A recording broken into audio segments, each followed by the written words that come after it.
about color and about complementary colors. So the red and the green with this. This one was part of the series. This one as well. And then the famous violet. An A2 print of this, I was crying when I initially got the inbox. Thank you. And so proud to know that my work is hanging up, because I mean, who wouldn't want their work to hang up, right? And it's possible for every single one of us. It really is. If you can dream it, you can make it. This is called the Toxic Siren. Yeah, I know a little bit, the sandstorm effect has been done so many times. For me, it kind of worked. I don't know, that's in my mind. So this photograph was done. The gas mask is the representative of how we suffocate by society and about how society tries to crush us, tries to keep us down here and tries to say to us, this is what is acceptable and this is what's not acceptable. Well, excuse me for doing this, but this is what I do to society. This is what I do to society, because you know what? I am who I am today because I am that person. I'm not built up by saying you cannot do that or you cannot do that. I am who I am because I am able to get up. I am able to pick up the camera. I am able to do my job the way that I want to because I'm passionate about it.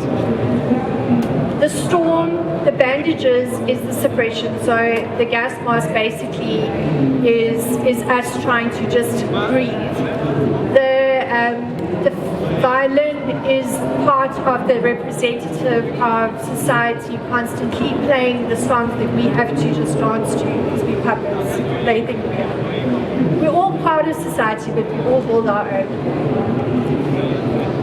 Then the darker side of life started for me and I fell in love because I found me. I'm one of the lightest hearted people that you'll probably ever meet, but I'm extremely dark when it comes to my work.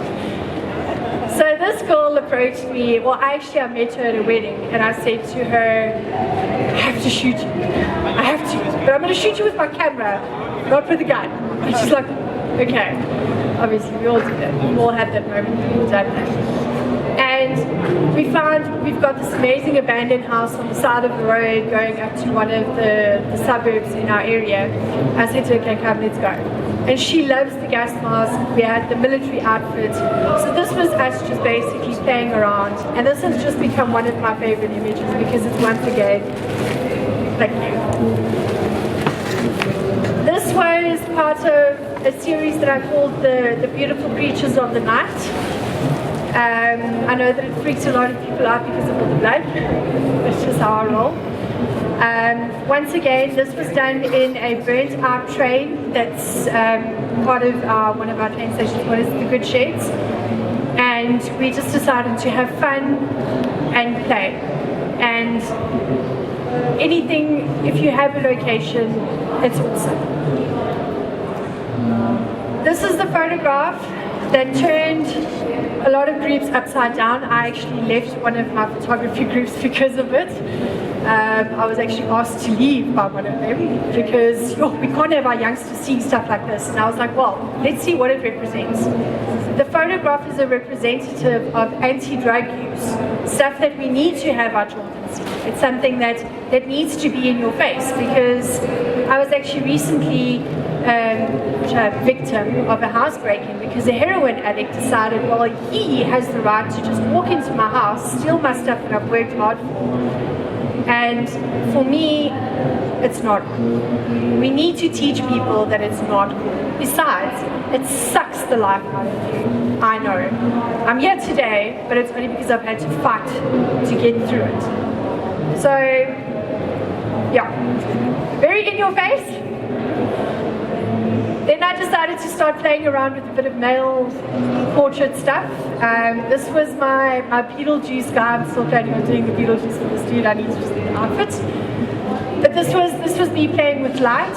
Once again, just keeping up with my own style, which was pretty cool. Once again, sorry, I seem to have that theme going in my work. Yeah. And this was one of my fun shoots that I got to do. I have these amazing models that come to me and they say to me, Rox, we really want to do your style. What are we doing today? Well, I'll phone them up and say, hey guys, I actually feel like shooting today, but I don't know what I feel like doing. How about you meet me at this location and we go somewhere and we'll see where it takes us. And we always end up with stuff like this, or just some really awesome shots. But it's literally, we arrive and I get to a location and I look around and I'm like, okay, let's take a walk. 5 minutes later I go and I'll pick up my camera. I'm like, okay, this is what you're gonna wear. I've got my arsenal in my car. Pick something. Or I'll pick something for them and I'll dress them. And I'm like, okay, now we're gonna shoot. And this is the kind of stuff that we come up with. This was again one of those, the no gel, let's use a folder thing. This was part of the gas mask, which I thoroughly enjoyed. It was my first time shooting a girl with tattoos, which was really awesome. My zombie apocalypse. And then my favorite. One of the things that I've got, one of the biggest habits of doing, is I'll walk into a shop and I'll be shopping and I'll see a person and my backside literally just pulls me. I have this habit, and I think people think I'm weird, but I tell them straight off, look, I am weird. Hi, my name is Roxanne. I'm a photographer. I think you're really gorgeous. I need to take your photo. Please go check out my Facebook page if you are interested. I know there's some weird stuff, but I do normal, kind of. And I'll say to them, like, this is what I want to do. I want to do a photo shoot. Give them my business card. I grab a slip of paper from the till person, and I'm like, yo, who was it? Put my name down. There's my details. This girl is a doctor in Cape Town.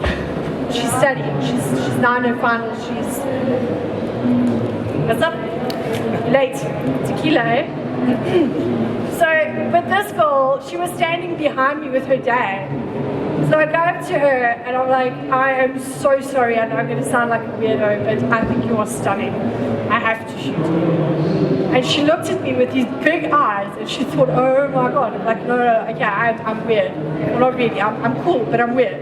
But I really want to take a photo. And we met up the next day for coffee. She brought her mom just in case. You know? And the very next day we did a photo shoot. No makeup, natural beauty. This is what we got. This to date is still the most popular photograph I've ever taken. I can't believe this is the one and not my bloodbath. I mean, come on, seriously. Creating magic, creating dreams. This is one of the photographs that I did. I've got this thing, I love wedding dresses. I've got this, I am married, so I don't need to get another one. But I pick up these vintage wedding dresses at the SPCA shops. So I go to antique stores and I pick all these things up and I'm like, okay, I've got an idea, I've got to shoot for this. And by the time I actually get to the garments, I'm like, no, my idea's completely changed. It's not even what I wanted to do, but I still use it. So this was one of the photo shoots that we did. It was on our beach. I literally went home, phoned up my best friend, well, was then my best friend, and I said to her, okay, I've got this cool idea, let's go and shoot. I'll bring my dress with. And I have these welding goggles that I love. And I've used them in a few of my different shoots. And this was it was a plain photograph of a sandstorm again, but it had the effect and it just gave this feeling of being drawn into nothing. This is one of my recent photo shoots that I did. Once again, this is just to go on to where somebody asked me the other day, what inspires you and how do you plan? I'm just going to say this out loud. I don't. I never plan. As far as I can go with planning is I've got a photo shoot with 4 models in Hogsback next weekend. And I've gone and I said, okay, I've got a makeup artist, guys. We've got some outfits, we've got some themes, but we don't know where we're shooting. And we don't know how we're going to do it because we don't know what the weather's going to do. So I'm not going to plan. I'm not going to, because something's bound to happen and it's going to change. And I'm going to get there and I'm like, shit, no, you know, that's not going to work. I'm going to change my location. I don't plan.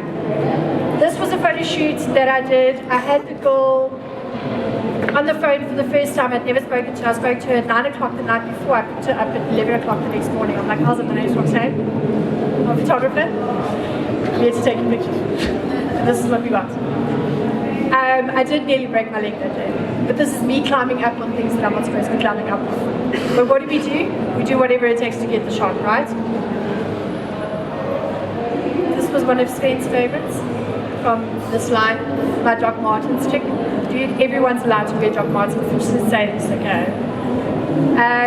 This girl, I met her through a friend of ours, and I'd always wanted to do like an urban dancer sort of thing, and this is how we started out, and it's still one of my absolute favorite photographs because of the feeling, because of the emotion, because of that just being free in the world. Then we're going to go on to some of my more recent stuff. So with everything that I've learned from watching other people's work and just getting to know my technical side, because I'm the worst when it comes to technical stuff. When it comes to editing and stuff, I shoot from here.